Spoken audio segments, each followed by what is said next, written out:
All right, a happy Sunday to everyone out there, and we are going to do a little bit of a Kyrie Irving trade video. Ironically, I updated all my trade guides, my roster breakdown last night.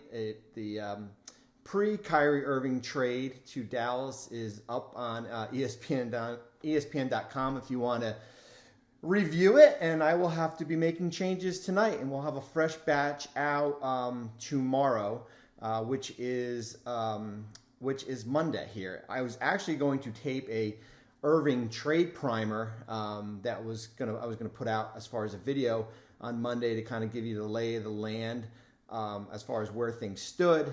Now we are doing a Kyrie Irving trade to Dallas for Kyrie Irving and Markieff Morris to Dallas for Spencer Dinwiddie and Dorian Finney-Smith. The Nets get a 2029 unprotected first, a 2027 second, a 2029 second. They create a trade exception, two trade exceptions of $5 million and $1.8 million. They also create about $28 million in tax savings. Their luxury tax bill is now around $80 million. The Mavericks take back Kyrie Irving, who is going to be a free agent this offseason. We'll go into all the specifics. Markieff Morris. Brooklyn had to send out a player because they had 15 players under contract. I think let's just start with the Irving since Friday, because everybody was linked to. He was linked to the Lakers. When you kind of take a deep breath and you look at the lay of the land, kind of where the Nets were. The 2 first-round picks that the Lakers had to offer, Russell Westbrook, whatever young players, did nothing for the Nets. That did not. Draft picks do not do anything for Brooklyn based on with Kevin Durant still on this roster. Now, you can make the argument, do draft picks with a third team, does that help get another player or 2 players that can help? Potentially, but that is complicated here. So I never bought into, and I know we talked about it at length on Friday just because the Lakers were the hot topic. But when you kind of take a deep breath and you look at it, I thought when you look at the 4 teams that mentioned, the Lakers were probably 4th on the list just based on what they had to offer in a deal. I thought the Clippers had a compelling argument based on some of their younger players, Terrence Mann, Luke Kennard. We don't know if Mann was actually involved in the conversation. Certainly Phoenix was interesting just based on all those expiring contracts and draft picks here. And then here was Dallas. I mentioned it in the trade guide. I would not have done Tim Hardaway Jr.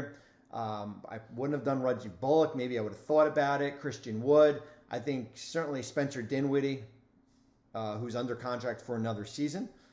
Dorian Finney-Smith. A first. When you look at Dallas couldn't trade a first until 2 years after the Knicks pick is conveyed. So now you're starting. They could have done 27, but they elected to do 29, and then the two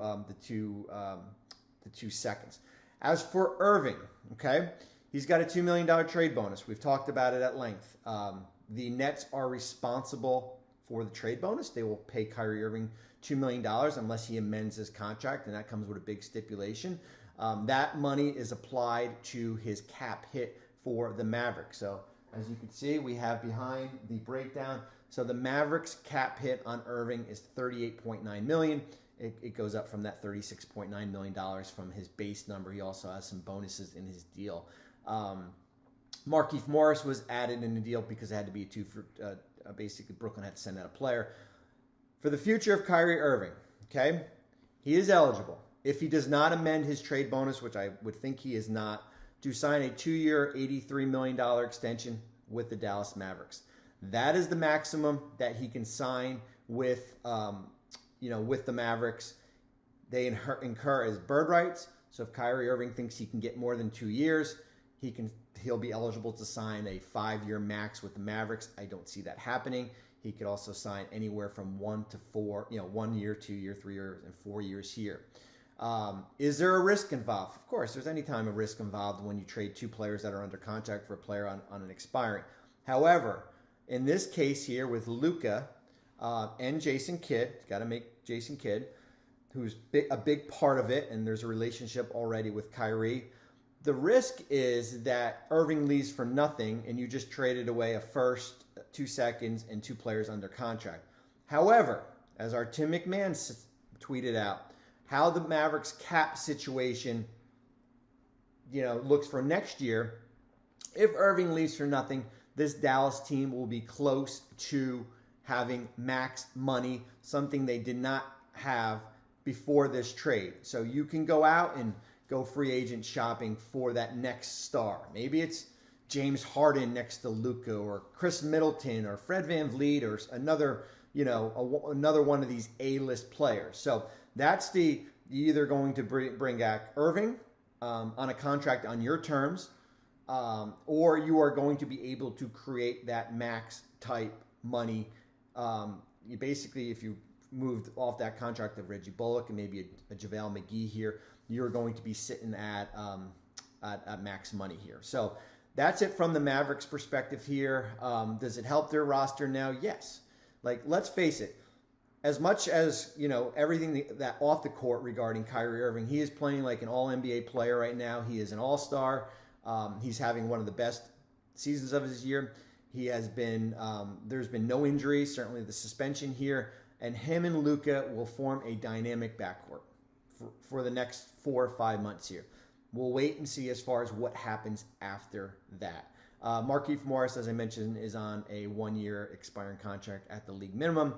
The Mavericks, because they're taking back more salary, their luxury tax bill goes up to $61 million. I tweeted out, but regarding Irving, there was so much speculation that, well, if Kyrie Irving doesn't get traded, he's just going to hold out in Brooklyn. I mean, there was things written about it. There was people talked about it. If Irving held out with Brooklyn, or let's say in Dallas, he doesn't want to report to Dallas. It's called withholding services. So if he withholds for more than 30 years and he's in the last year of his contract, he forfeits the right to become a free agent, right? So if he withheld, or held out, he would not become a free agent unless the Nets gave permission to do so.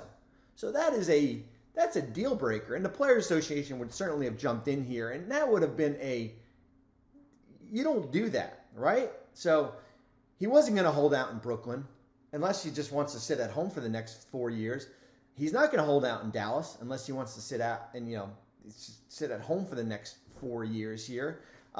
So we can end the speculation that Kyrie Irving is going to hold out. As far as from Brooklyn's perspective, it was paramount to get players back that were under contract. You get a draft. You get the draft picks, 3 assets here. You create a 2 trade exceptions, $5 million and $1.8 million. You create the luxury tax savings, right? You get Spencer Dinwiddie, who's having a borderline all-star type season and is under contract for another season, is not a free agent. He's extension eligible this upcoming offseason. You get a guy in Dorian Finney-Smith who's basically on a mid-level type exception, is 3-and-D, can make open shots, can defend here. You get 2 players that are under contract, and you can now maybe quiet down the Kevin Durant trade speculation that, Durant's not going to be happy if Kyrie Irving gets traded. If I'm Kevin Durant, and I say, we didn't, it's not like we got Russell Westbrook back. We got 2 players that can help us now and that are under contract for next season. It's not cap flexibility, okay? It's 2 players. You get a starting point guard, and you basically get a starting 3 or 4 or another guy that can come off your bench. It is a win-win for the Nets. They check off all the boxes, and I like it for Dallas too. Sometimes you got to take a little bit of a risk, and I think Kyrie Irving he's worth the risk, but we'll wait and see as far as what the contract is going to be here. So that's my take on Dallas and Brooklyn. I've got a flight to catch because I am going to ESPN. I thought we were going to be doing Kyrie Irving up until Thursday for trade deadline week. I've got a pack. I haven't even done that yet. And that is the skinny on the Kyrie Irving, Spencer Dinwiddie trade, Dorian Finney-Smith for the Mavericks perspective. I like it, but of course there's risk as far as if you can re-sign him. If not, you have max money. From the Nets, 2 players that can help you now, try to keep you in that top 4, top 5 of the Eastern Conference.